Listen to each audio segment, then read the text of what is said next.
大家好，是谁អ្នកអរគ្នា今天我们学习关于ថ្ងៃនេះយើងរៀនអំពីសិនឈើពាក្យថ្មីចេញឈូឈូឈូទៅក្រៅចេញក្រៅ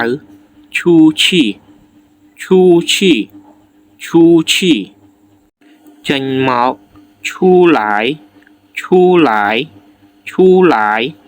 ចេញដំណើរឈូហ្វាឈូហ្វាឈូហ្វា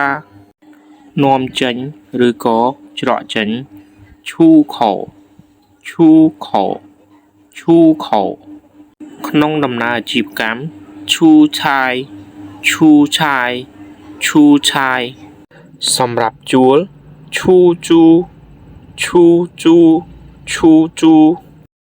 កុំភ្លេចជួយ follow like and share ដើម្បីទទួលបានពាក្យថ្មីៗពីខ្ញុំបន្តទៀតអរគុណជួបខ្ញុំនៅវីដេអូមេរៀនក្រោយៗទៀតបាយបាយ